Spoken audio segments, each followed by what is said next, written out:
Welcome to the Sabrina Show. I'm your host, Sabrina. I've had the most exhilarating conversation with Harj from Success Unmasked. Gambling, addiction, Asian males and how they deal with vulnerability. Topics were on point. I can't wait for you guys to see it. Enjoy. Welcome to the Sabrina Show. I'm so excited to have you on the couch here. There's so much that I want to discuss with you. First of all, how are you?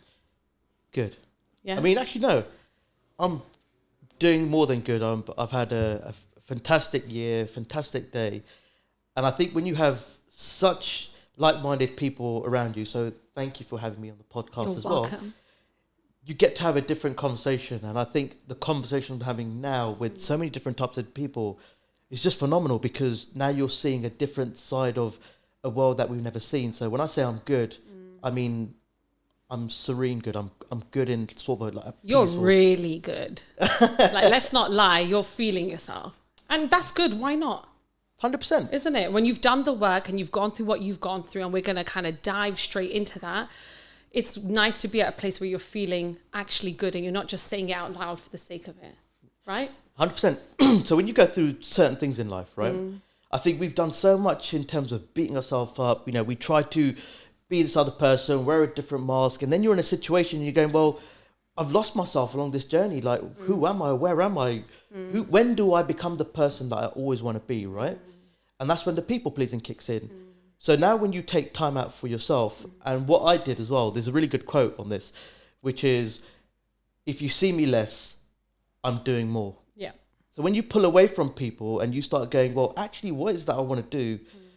You have to take time out for yourself. And when they say, you know, remove yourself from the world, not physically, but remove yourself from people that are toxic, you know, get into your own frame of mind and get into a place where you go, I now am focusing on myself and me.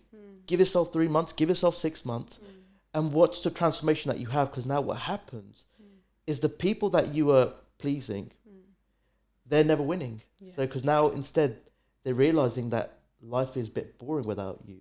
Yeah. And now you're going, well, life is interesting for you.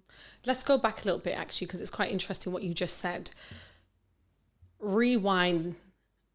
It takes you to get to a certain level in your own head where you're like, yeah, you know what? I want to have that transformation and I'm going to do that journey. For people that are not quite there yet, what do they do? How do they sit with themselves? Because you come from this mindset where you're so busy, you're doing something, now all of a sudden you're sitting with your thoughts. That's scary. You're vulnerable. What do you do then to kind of push yourself forward? Well, fantastic question. Now, if you asked me that question, I would say a month ago, it would have been a totally different answer. So I think what happens when we try to logically think of a solution of how to come out something, our brain is hardwired into keeping us safe and secure. So logically, whilst we know that we're in maybe a rut or a situation where our inner demons, inner self-talk, inner self-thoughts are holding us back, we will never come out the other side. It's because we're not evoking emotion. But no matter how much you work on your mindset, no matter how much you work on your mental well-being, you'll always have this little element which just says, am I doing the right thing? You sure? And this was happening to me. So even though I did mindset work, mental capacity work, mental well-being work, coming over what I came through out of a dark place into the light, I made strides in this transformation of myself. But yet something was still sitting deep within my gut going, whoa, something's still not right. And then one thing I realized was I was asking the right question to the wrong person or the wrong place. Right. So when I started asking the right question to the right place, I got the answer. So rather than asking your mind the question, ask your heart. Yeah. Because think about when, you know, a woman gets pregnant and they go to the doctors or they go to the nurse to make sure that a baby's there. What's the first thing they look for? The heartbeat. Exactly. Yeah. So growing up, we're taught heart is what? It's an organ. It's something that pumps blood. Actually, studies show that it's much bigger than that. Our heart carries memories much more than our mental capacity does. Wow. And then not only that, the electromagnetic field that our heart pushes out as well. So when you walk up to something or someone walks up to you, do you ever get that energy where something's not right. 100%. So that's not your mind telling you. That's your heart telling you. Exactly. So whenever you want to get into a situation where you want a different outcome, all I say is take 5 big, deep abdominal breaths, not the chest breaths. You deep right into your stomach. And then just ask yourself, put your hand on your heart and be truthful to yourself and ask your heart the question, and your heart will give it the answer. But allow yourself to be in that process. Yeah. And everything changes. So whenever I want an answer to something that's holding me back, rather than ask my mind, I ask my heart, and I always get the right answer. It's evident, you know, in the way in which you speak that you've done the work. And I want to bring something up. I'm going to just hold up my notes, but you say your core values in this order: legacy, love, freedom, integrity, health, and giving. But was that always the case? Let's talk about this gambling addiction. Okay, so where do you want to go with it? I want to know the impact that it caused for your loved ones. I want to know how it started. I want to know about it all. Okay, so let's take you back. Yeah, take me back, way back. So growing up, being an Indian, being a Sikh, you know, I never really had pressure from my parents. My parents were sort of pretty much chilled.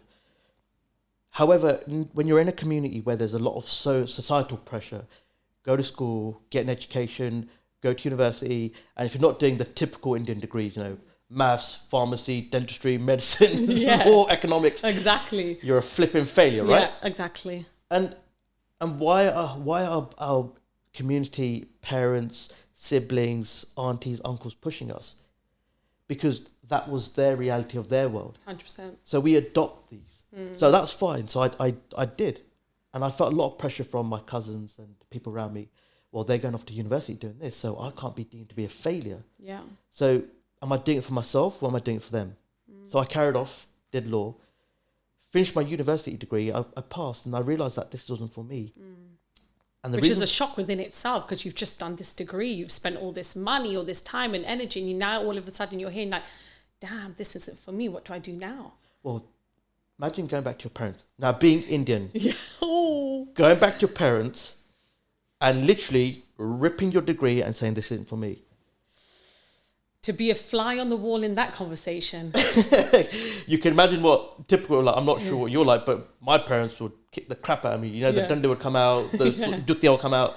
And for me, but I had to stand in my ground. I was like, this ain't for me.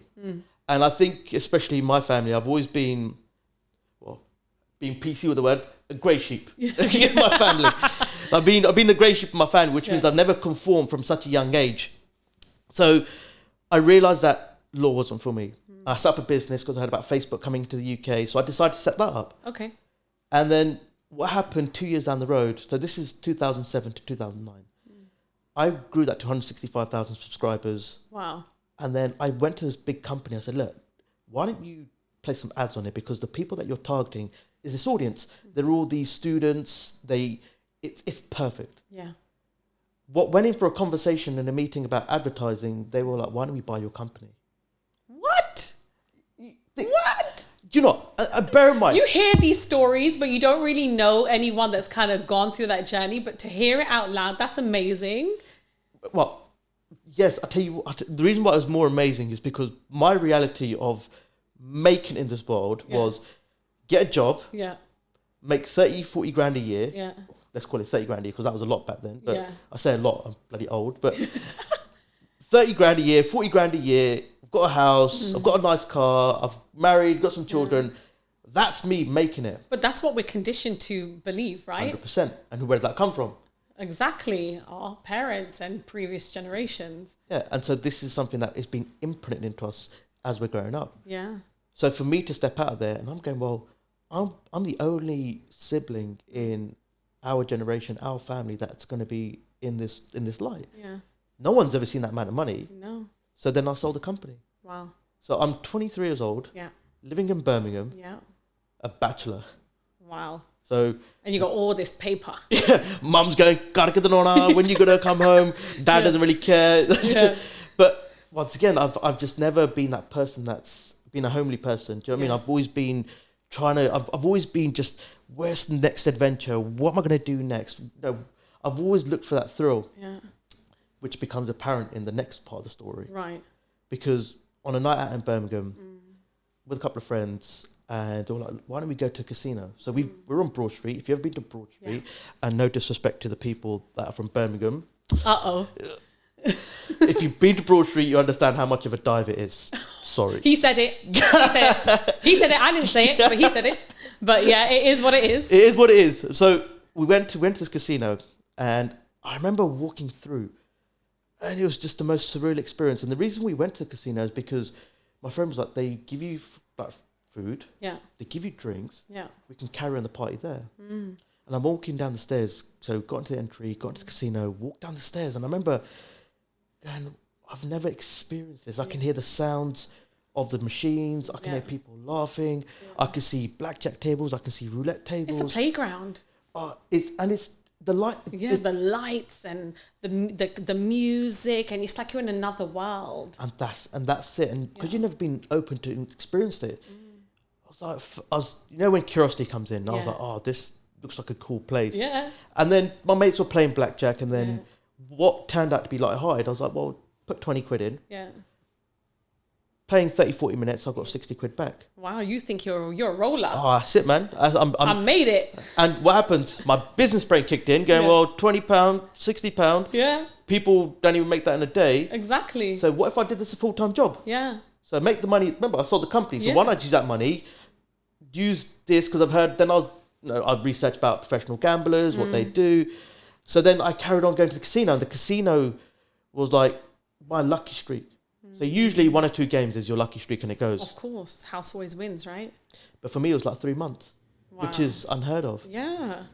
So then those 3 months, I was like making money. What was that? Because I think a lot of people that are listening to this, they're going to be intrigued. When you say you was making money, what was you making?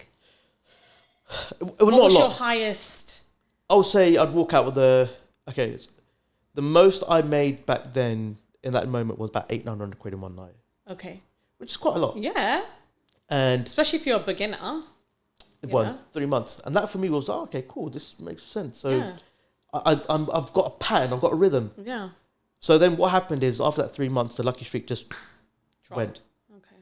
And then that was the downward spiral. Because then what happened is I kept going to chase the money that I'd lost. Yeah. So now I'm going again, right, I've started with £100. I've lost £100. Like make it up with another £100. So that's now £200 gone. And you have that thought that what if maybe maybe with this £100 it's going to hit, and it doesn't. And then you keep on going, right? And that's it. So because remember now this is going on for months. So let's fast forward about 6 months, 9 months. Every time I was placing a bet, I was at that time trying to chase the money back. So what can I do a bit differently? How can I make a better bet? But unknowingly to no one, they didn't know what was happening. Yeah, and this is what I was going to ask you, is that as this was all unfolding, was you talking to anyone? No. So this is at the very start of the journey. Yeah. So what happened is from 2009 to 2010, all the money made from the acquisition of the company got gambled away. Wow. And what's the amount that we're talking about? You're talking a lot. A lot, okay. I see the eyes roll back in the head. It was a lot. A lot. Okay. Enough to make any grown human being lose their mind. Wow. So what happened, I remember this moment in Birmingham. I'm sitting in my flat. It's about 5 o'clock in the morning. And the sun's just rising. I'm going, what am I doing? Yeah. I'm broke. I've got no money.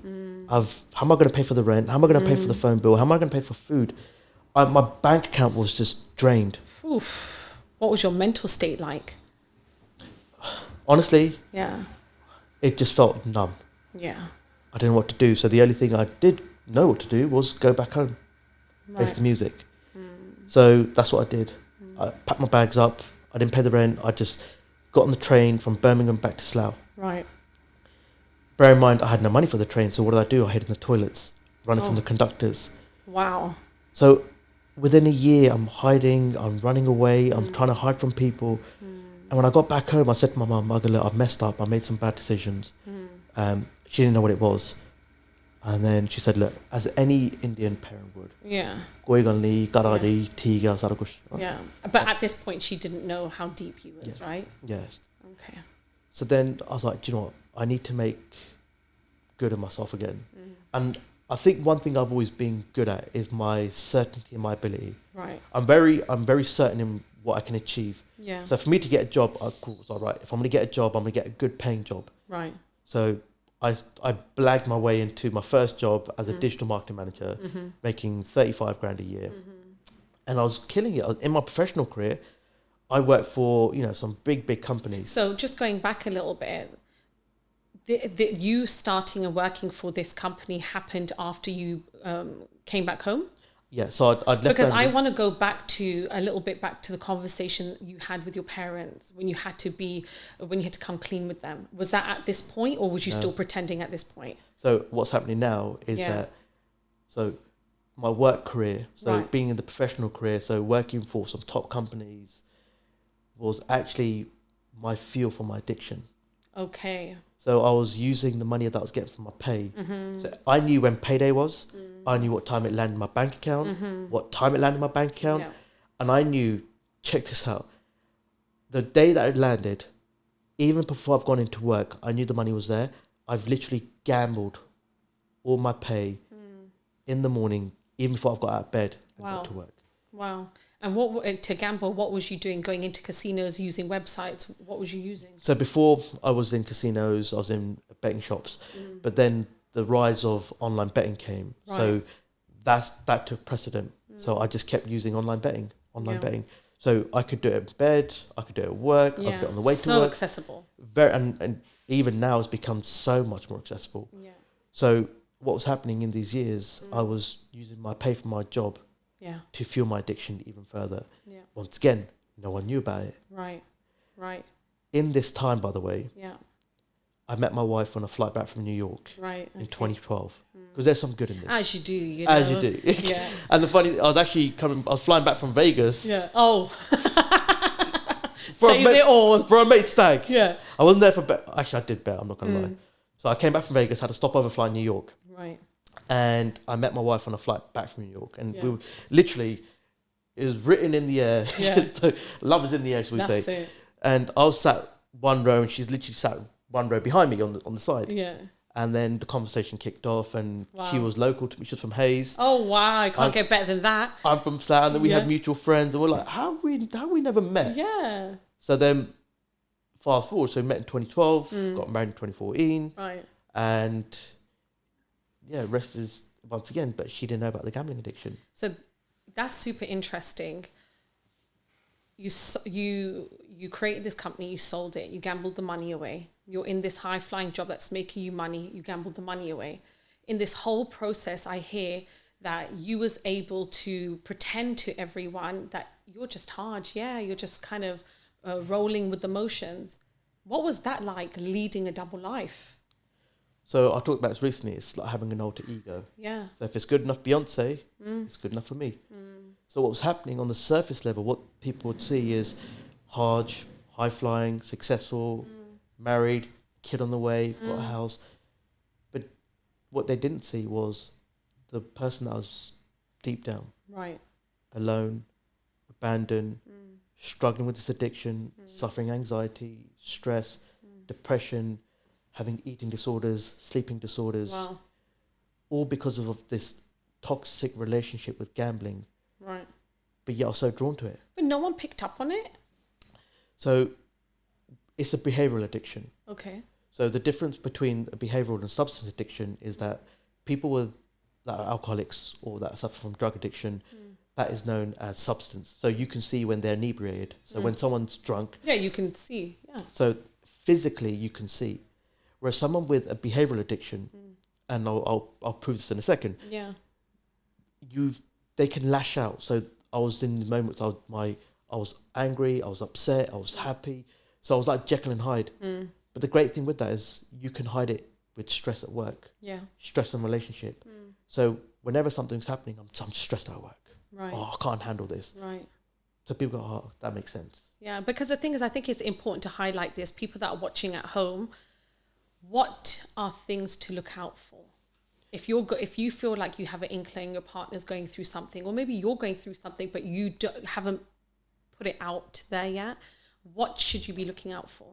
So, funny enough, when they say your gut feeling, it's your intuition kicking in. So the fact that you're feeling that tells you something is happening. Yeah. So if you're seeing someone where your gut and intuition telling you something's not right here, remember I talked about the heart coherence, this vibration, so something is happening. So what I would say to that is just be an observer, be a fly on the wall. Right. Because when you observe in a calm state, you get to see a lot more. So are they erratic with their behaviours? Do they become more secluded in behaviours? Right. Are they spending more time on their phone away from you? Yeah. Even the conversations they're having with you, are they very much one word or very short answers, right, but not deeper level connections? And you'll see this when you start seeing a disconnect. That's the time where you should start having the courage to have these conversations. When you was there in that deep dark state, and then obviously you've newly married, you've got a child on the way, do you, obviously I'm going to talk a little bit about how you came out of it, but did you have someone that kind of saw this in you and pulled you out of it, or did you have to see that in yourself to pull yourself out of it? I didn't want to pull myself out of it. Yeah. The truth is I didn't want to, because I was living such a high pressured life with work and this sense of being this person of the external Harj. Yeah. So really my gambling addiction was me to hide away from the world. So when I talked about being alone and abandoned, I wanted to be in that world because I wanted to cut myself off from the rest of the people. Right. Because I'm wearing this mask of someone that I'm not. But then I'm hiding in a place where I'm being in a situation I don't want to be in. But it's the only place that I could go to. It's exhausting. Of course it is. And it's exhausting on you, but then also it's exhausting for the other people. Yeah. But guess what? You don't care. And my honest answer to this is that people say to me, well, how did it affect others? Well, I didn't really care that. I was a Tasmanian devil for relationships.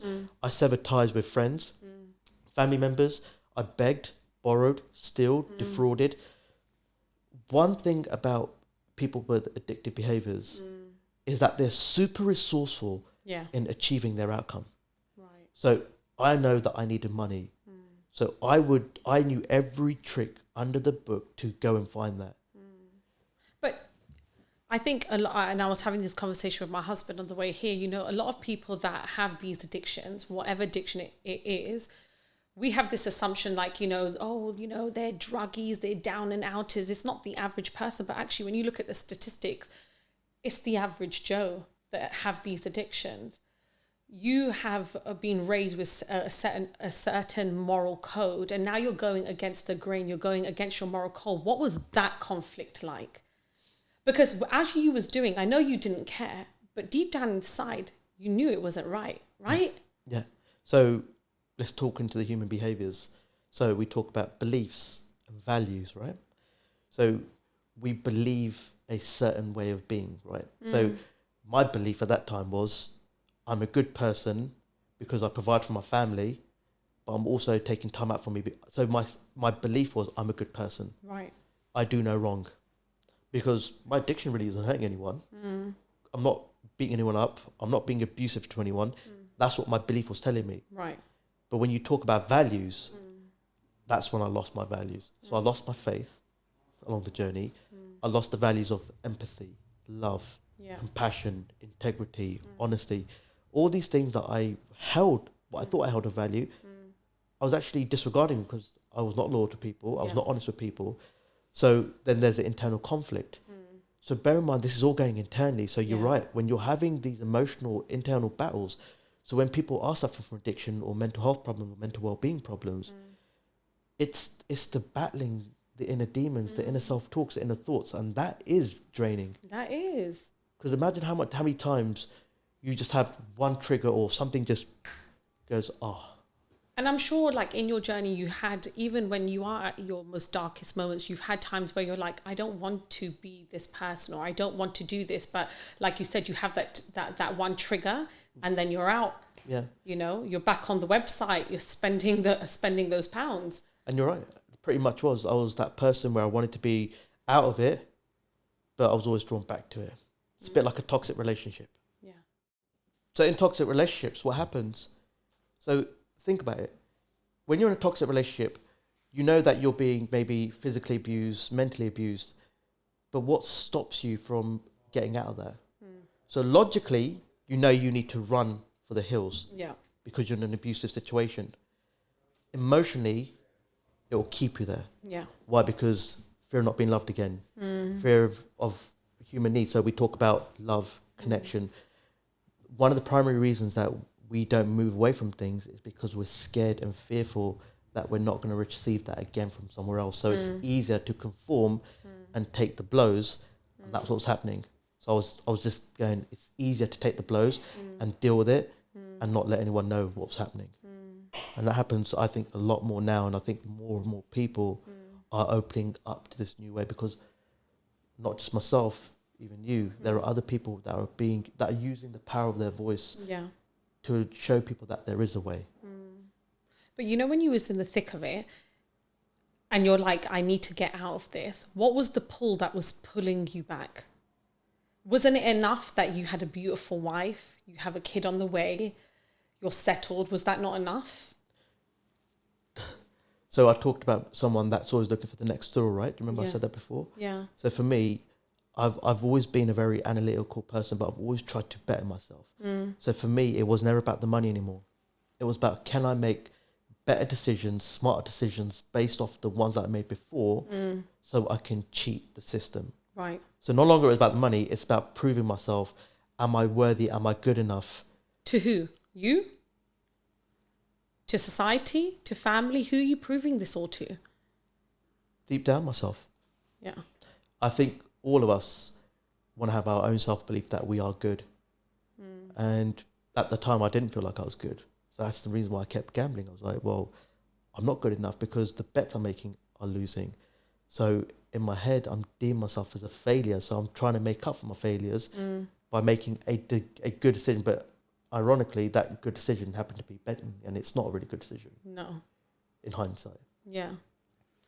I want to talk a little bit about, actually, before I talk about impact, I want to talk about revelation.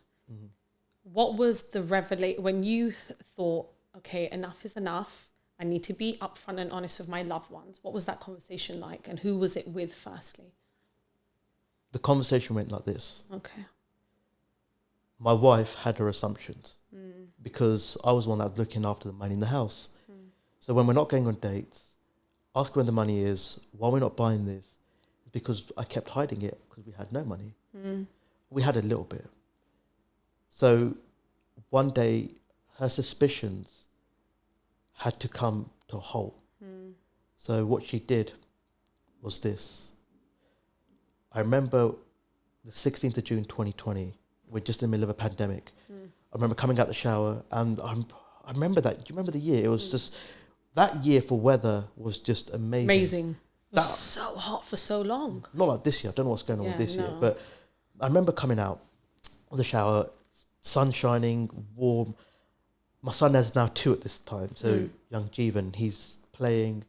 And me being a coffee person, I can smell my coffee as well. Yeah. I remember walking into my bedroom and I see my wife sitting on the edge of the bed. And anyone that has seen my wife, as you said, you know, she's a beautiful woman. Yeah. And she's a very strong, powerful woman as well. For her to be reduced into tears sitting, I thought, what's going on here? Yeah. And as a husband, as a man of the house, our innate thing to do is to go and fix whatever the problem is. Yeah. But I didn't realise the problem was me. Yeah. And that's hard. And that's hard. Yeah. So what happened is she looked up at me. And that moment of, you ever get that moment when someone just gives you that look? And I knew that I disappointed her, or something I have done has disappointed her. And that made my heart drop to my stomach, like that. Especially when you come from like a provider, protector mindset. You are the glue that holds your family together, as is she, right? We all know the woman is the heart of the home, but I feel personally in my life that my husband is the glue that keeps us all together. And I always say to him, you're my provider, you're my protector. Now all of a sudden that person's gone against you. That hits hard. Yeah. That is so difficult, knowing that the person that you look up to has done that to you. Yeah. And this is, so for that situation, See, the reason why my heart dropped to my stomach is because when I saw her crying, I noticed there's my phone in her hand. Yeah. But I didn't know what she'd found on my phone. It was only until she said to me, I can't believe you've done this to us. You said you'd never break our trust. You'd always be there for me, protect me, guide me. Yeah. But you have done the total opposite. Yeah. I don't know where I go with this. And then she showed me the phone, and there all her suspicions came true. Yeah. Gambling transactions after gambling transactions. Imagine a man, a father, your partner doing that to you. The guilt that kicked in, the shame that kicked in, I felt like a piece of shit. Yeah. And I fucked up big time. Yeah. It's the time in my life that I fucked up the biggest. And it's haunted me to today, but I've worked on that. Because in that moment, I realised that I need to make it up. So any man is going to do one thing, fix the situation. Right. So I begged, I pleaded, and my wife was having none of it. She's like, no, get out the house, we're done. She's angry. I've broken the fundamental thing of any Trust. relationship. Trust. Yeah. If you don't have trust, what do you have? You have nothing. Love, okay, but trust is built. Listen, love can only take you so far, let's be real, but trust is where it's at. Yeah. The person that's supposed to have you, the person that's supposed to have your back, has got you, is supposed to be your team, all of a sudden is leading a double life. That's a shock to the system. I got goosebumps just like saying this out loud. And for every Indian man, not even Indian man, every man, their innate being is to make sure the household is good. They go, like you said, go out, provide. And that's once again ingrained into us from a young age. So for me then to not only loved, trusted me, but was also with me through thick and thin, because I was through ups and downs. When I mean ups and downs, because in my gambling addiction, I pushed people away and I severed relationships. Yeah. But I did that, and then she held my back. Yeah. So for me then to do what I did to her, It's betrayal. 100%. And that's how I felt. So for her, I had to do everything. I begged, I pleaded, got on my knees, said I'm sorry. You know, I did everything I possibly could to fix the situation with the fear of losing everything. And the reason I feared losing everything, because in that moment I realised that I was trying to chase the jackpot with my gambling, when in fact the jackpot was sitting in front of me. Yeah, exactly. And I was so blindsided by the addiction and the gambling to realise what was in front of me. Yeah. So for me then to take that step and do everything I possibly could, the only way we could make this work, and she said this to me, was, I want to give this a chance. And for me that was a holy grail moment. Yeah. Don't fuck this up. You need to get professional help. So once again, I was like, I can do this. It's like, no, professional help. Yeah. But then who do I need? Who do I have to ask? Where do I go? So my first innate thing was, right, if I want to get this help, I've been given this lifeline, go speak to my parents. Okay, stop myself from doing that. Yeah. Go speak to friends and family, my brothers. Right. I stopped myself from doing that. Shame, guilt, what they think of me. I even went to the local Gurdwara. I said to him, this was going on. And whilst they tried to help me, they didn't understand it. Yeah. Because they don't understand gambling. When they know about drugs and alcohol, it's been so much more noticeable, and there's so many more treatments around that. Yeah. So they can guide you. So at that time, they were trying to force God's teaching down me, and at that moment, You wasn't there. I wasn't there. No. And I couldn't retain that. So I just went online, found a person, Yeah. and then I committed myself. But before you committed yourself, let's go a little bit back, because I think it's really important, especially because I want to take advantage of the fact that I've got an Asian male sitting on the couch today. Yeah. There's certain level of conditioning, and I want to go deep and dive into specifics of being an Asian male. Yeah. You have to be a proud Punjabi. You know, you can't talk about your feelings. You can't say how you feel. You can't show emotions. And now all of a sudden you're stuck between a rock and a hard place where your wife is saying, yo, this is it. Either you do go for the treatment, you get the help that you need, or I'm gone. And then you're fighting against yourself, where you're like, oh, I don't know how to do this. How do I speak about what I'm going through? What was that transition like for you? So from a young age, we're not taught how to do three things: self-love, self-care, and self-nurture. 100%. What we taught, get on with it. Yeah. Man up. Yeah. Banda wanada. That's it. There's people worse off than you are. Yeah. You know, you've got it easy. Brush it under the carpet. Also, let's take a further step back. What do our parents and our teachers say to us when we're trying to talk up? Shut up, listen to me, we know what's right for you. So if we've been imprinted this idea of they know what's best for us, how then do we have the mental capacity to deal with things? And not only that, but we haven't seen it. Exactly. We haven't seen our dads and our mothers and our uncles have this level of deep and meaningful conversation, or just say, this is how my day was. We've never seen it. Yeah. But then what do they used to do? Drink. Exactly. Lash out. Yeah. Not even be in the house. Yeah. So the very things that we do to ourselves now is the very thing that we've seen our parents do. Yeah. So one thing I didn't tell you in this story was my dad was an alcoholic. So from a young age, my dad would work the day shift. Yeah. He would come home about 5:30 in the evening. Right. And he was legless. And then my mum would leave, she'd worked at Asda, night shift. So by the time my dad got home about 5:30, my mum would leave the house at 5 Yeah. to do a night shift. Right. So you've got these 6, 7, 8-year-olds at home, because I've got 2 older brothers and 1 younger. Right. No parent, no one to guide them, no one to discipline them. Just get on with it. And that's the same story for many people, many guys, you know, where you don't have that active, mindful parenting, not in that generation anyways. You know, they're too busy trying to keep a roof over our heads. Yeah. And do you know what as well? So even now, I think what happens is that because we haven't, one, addressed the situation or learned how to deal with the situation, because we haven't been given the tools, the systems, and the knowledge on how to deal with it. So what happens? When men need to face a serious issue, a serious obstacle, a serious challenge, ego. Yeah. Let's talk about the elephant in the room. Oof. Ego, ego, ego. Ego is the biggest fuck up. Yeah. Ego can serve you, but then the people that serve ego in that sense tend to be narcissists. Yeah. So when we let our egos get in the way, it actually inhibits our very definitions of what we can achieve in success. Right. Because we're actually getting in our own way. So if I didn't let my ego drop, think of this. I battled with my ego to get the help that I needed. Yeah. Yet my wife is saying to me, this is it. Yeah. End of the road. Yeah. You don't get this help. Yeah. You miss out on me. You miss out on your children. Yeah. Your home. There's nothing. But why did my ego still try to hold me, control me in that very moment? Fearful of change, right? Yeah. Fearful of change, but also it's because we've been imprinted from such a, no, I'm tougher than this. I can do this. I can handle it. I can handle it. Yeah. I don't need no one's help. Yeah. But the truth and the reality is we can't do everything ourselves. We can't.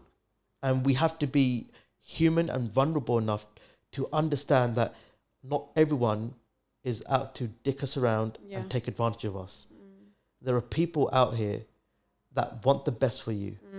So my advice is, if you're struggling with drugs, alcohol, addiction, relationship problems, phone addiction is another big, huge... Massive. You know, even our physiology is changing, our necks are changing. So I'm always conscious with my kids about how much phone, and we can't not give that to them, because that's their generation's societal. They're going to grow up with technology. But what can I do to change? So going out in nature, going out to walks. But if I can teach these methodologies, but my advice is get the help. A simple conversation creates a new belief. Yeah. That's because you created a new experience. So my thing is, don't always think of the negative in the situation, because our brain can think of two things. So if we can think of the negative in the situation, is it possible we can also think about the positive in the situation? Yeah. Because statistics show for every negative thought that we have, we need to counteract that with 7 positive thoughts. Wow. Wow. Look at that. You've got to do the work. and be able to change mentality. And this is what I want to get to, is like, okay, we can say, and I feel like it online, people say, look, do the inner work on yourself, do the therapy. But talking to, and I don't want to be stereotypical, but talking to a Punjabi guy, maybe same age as us, late 30s, 40s, and say to him doing the inner work, he's going to look at you like, are you feeling okay? Yeah. That's who I want to reach. Like, how are you, with what you're doing right now, trying to reach this type of person, say, hey, yo, it's okay. We can have this level of conversations. It's okay. You don't need to be fearful. You can be vulnerable, and we're here to support you. Yeah. I think it's just language. It's a big thing. So when you're talking about inner self-work, okay, why is personal development so much more bigger in the adult ages? It's because we now have a choice. When we were children, did we have a choice in the subjects that we picked at school? No, you're going to do maths, you're going to do English. If you like it or not, you're going to do religious studies. You're going to do travel and tourism. Yeah. What the frick did that give me in my adult life? Yeah. To be fair, most of what we learn, what did it give you, really, Yeah, really, and that's what it comes down to. So when we understand that it's the language that we need to do. So what I've been doing recently with people is I ask them, what's going on? But you have to ask situational based questions. So what I mean by that is, rather than saying what's going on, you have to be a little bit more deeper into it, which is, how's work going? Is there anything that's troubling you? Right. Now what I'm doing is I'm asking the inner work questions. So I'm tapping into the unconscious mind. So how our brain works is we have the conscious mind and the unconscious mind. Right. Problem is that there's a disconnect with people. The easiest way to think of it is like this. Imagine your brain being like Google. Yeah. So the conscious mind is the Google search bar. You type in the command that you want. Yeah. Then when you hit enter, it goes to where all the information is stored. So when you get all the results, that's your unconscious mind. Yeah. Problem is that people are inputting the wrong information. Yeah. So all we need to say is, right, okay, so if work is problem, what is about work that's the problem? So then I ask, the visuals, the auditories, so by understanding what's happening, I can then give them some advice on what could happen. I think this is the thing. Yeah. It's not about asking the inner deep work. Yeah. It's about highlighting the pains and problems that someone else is going through. Because I think we live in a reality of this world where people only want to talk about the great things. Look at social media. Yeah. Going on holiday. Yeah. Okay, I want to be stereotypical here because I'm going to say it is, why do bloody Indians always show wearing nice watches, driving nice cars, wearing nice clothes, going on holiday? Yeah. I'm at this lavish wedding. Yeah. I'm got these bottles and this, that. But then you go to the reality of it is, they might be in Dubai on holiday, but they're not staying at the top hotels. They're mostly staying half an hour, 40 minutes down the road and £50 a night. But then they're perceiving this rich lifestyle, but they haven't got it. Yeah. So you're putting yourself into further debt for a lifestyle that no one really gives a shit about, to be fair. It's just perception, isn't it? 100%. We all know that the people are only showcasing 1% of the entire life on Instagram, and it's only the highlights reel, right? They're only going to show you the best place and the place where and they're going to take a picture of their food, and that's about it. Yeah. Actually, I'm going to throw you off for this one and for the views on this. So, do you know our mind doesn't actually know what is true and what is made up? It's our perception. It's our representation and perception of what that is. Exactly. That gives us the meaning behind it. 100%. So for me, for an example, I might say drinking is actually unhealthy. Yeah. Somebody might say, well, that's your perception of it. Exactly. And I might say I love a good G&T. Exactly. That's not me to take it away from you. No. So it's me then to say to you, why is that so? Exactly. Why is that so important to you? Yeah. Well, is it important to you? Yeah. So what I'm trying to get at here is, for you to understand yourself, you need to stop thinking about other people. Because I think we live in this world where, think about why these people are doing this thing. They're trying to encourage other people that this is what they're like. It's the people pleasing. Yeah, of course. If I perceive my life to be this way, I get what? Recognition. And there's nothing bigger than someone getting recognized. Yeah. So it's the whole thing of, I'm doing good, aren't I? Yeah. You've seen these, but check course. what I've done, or I'm out with this new girl, or I'm doing this, I'm doing that. Really, if I come to the bare bones of stuff, there's lots beneath the surface, right? Yeah. And I've unpacked this. But then how do we change this in our community? We could talk about it till the cows come home, but let's get real here. How do we change this misconception in our communities? How can we teach our young Asian males that actually you don't need the B-man, you don't need the Merc, you don't need the flashy Rolex, and just be you. Okay. That's good enough. Well, there's two things that we've got to look at it. So let's talk about the material things. And it's something that I've done so much now as well. For the viewers, I've built up successful businesses. You know, everything from 6 figures to 7 figures.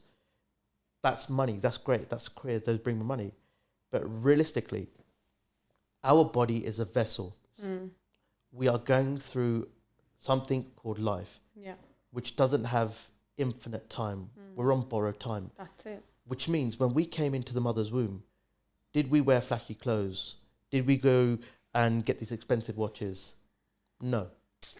So when we leave this world, are we really going to have all those materialistic things? It's not coming with you. Not even your kachi's coming with you. Nothing. Nothing. And guess what? This is what people say. Oh, but I'm leaving it to my children and their children, their children. Well, if you're thinking like that, you need to change your navigation of way of thinking. 100%. We've seen it in our lifetime where our elders have worked really hard. They've gone through everything to come to this country. They've given it their all. They've built this wealth, and then the next generation come and just peed it all away. We've seen it. Okay, I'm going to take you somewhere now. Yes. So my addiction got so bad, and the road to recovery got so bad. And I'm going to tell you this from, I don't really talk about this often, but I think we need to open up about this. Yeah. When I got to a position on the road to recovery, I was trying to grow a successful business. So before I was chasing money, now I'm chasing time for money, running those same patterns. And I remember this one meeting, I pinned all my hopes into this, and it didn't go the way I wanted it. And I remember it was in Nottingham. I remember coming back that day, and I missed all the calls from my wife. And what had happened that night, I deemed myself as such a failure after all the work I did. And I actually tried to commit suicide. It was on the 18th of August 2020. It was about 11 o'clock at night, 11:30 at night. I took my seatbelt off. I said, fuck this. And I put my car into the middle of a central reserve on the M1. And I didn't really care if I was dead or alive. Yeah. And as dark as I was in that place, I found light 2 days after. Because believe it or not, I came out of that accident or that situation with a few scratches. Yeah. And a couple of days after, I was with my 2-year-old Jeevan at the time. And we were driving because I was in an overwhelmed state. And I went to McDonald's with him, and he asked me for chips, nothing else. Yeah. So I'm in the drive-through, and I look over to my son, and I give him this chip, and he takes a bite, and he just says, "Dad, I'm the luckiest boy alive." Oh. And for me, I was like, I'm crying. The lady in the thing's crying, but she don't know why I'm crying. And then I've got this 2-year-old going, what the hell is happening? Yeah. It's because I realized in this moment that there's one thing called dependency. Yeah. And I was so selfish in my ways that I didn't realize that I had dependence. So when I talk about leaving this world, what I realized was that I haven't left, so I'm not talking about materialistic things, because we can leave this world, but really what I forgot to leave my children was not what I leave them with materialistically, but what do I leave within them that's going to give them the tools that they can navigate through this thing called life. 100%. And that is more valuable because that gets passed down to generations after generations after generations. Yeah. So rather than thinking about what can you leave physically, what can you leave internally, that's going to make the biggest impact for generations to come. I've had the most insightful conversation with you. It's been such a pleasure. You know, the whole reason why I wanted to do this, especially at my age, is because I wanted to show people that any age you can pursue your passions. Harj, I want to ask you, are you pursuing your passions? Are you living your dreams? If yes, what are they? If not, why not? Good question. So Is it passion we're chasing, or is it purpose we're chasing? Passion. See, I think it's purpose we should be chasing. Okay. Well, I'm asking the question, so, you know. Okay, so my passion, Yeah. so I thought was business. But what I realized, it wasn't business. It was being able to effectively communicate. So on my journey of opening up, talking about my addiction, being through this recovery, I've been able to learn how to have better communication with myself, Right. with my wife, with my children, in my business. And as a result, I became a multi-award winning speaker. So when I realized that actually my passion is speaking, getting up on stage, turning people's misfortunes into messages, my parents had never allowed me to, they would never understand what the speaking thing is. So my thing is that if you have a passion, and how do you define your passion? Yeah. And I think I've got it cultivated into something very easy. I say it's the thing that you do which you're very good at and it comes easy to you. Yeah. So for it could be working with children, it could be baking cakes, it could be being a teacher, it could be a mathematician, a scientist, because we need these people in the world. Whatever you do that comes easy to you and effortlessly, Yeah. that's what you should pursue. And if people are telling you not to, remember, ask your heart, and your heart will give you the answer that you're looking for. Yeah. And realize that on the road to wherever this passion is, Yeah. you will get people that will question you. They will doubt you. But when you have solid acknowledgement of your purpose, your passion, but more importantly, you can vividly see you doing that very thing that you want to do, nothing will stop you. Yeah. And you're there? I'm there. So I'm now speaking on stages. So as a result of speaking up about addiction and my journey, I've been interviewed by BBC, BBC Social Network. I've been on radio. I've been on stages.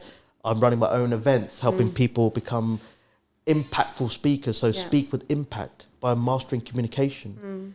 Because you do that, it changes everything around you. So for me, I'm in a place where not only am I having fantastic conversations with you, my family, my friends, but I'm on this journey to help other people follow their passion and purpose as well. 100%, especially the fact that, and this is why I was drawn to you, that being an Asian male, having stigmas and all of that around you, you're out there and you're speaking your truth. Yeah. And I'm hoping that when other people view this, especially guys out there, and they see someone that kind of looks like them, that will give them the strength that they need to start speaking up and speaking their truths too. Yeah. So well done. Thank you. And I'm so glad you said that, because especially Indians, right? Yeah. When we're fearful of saying the thing that goes against cultural taboo, stigma, I almost didn't post certain stories on Facebook groups or whatnot. Yeah. Because I was fearful of the comments I was going to get back. Yeah. But you know what?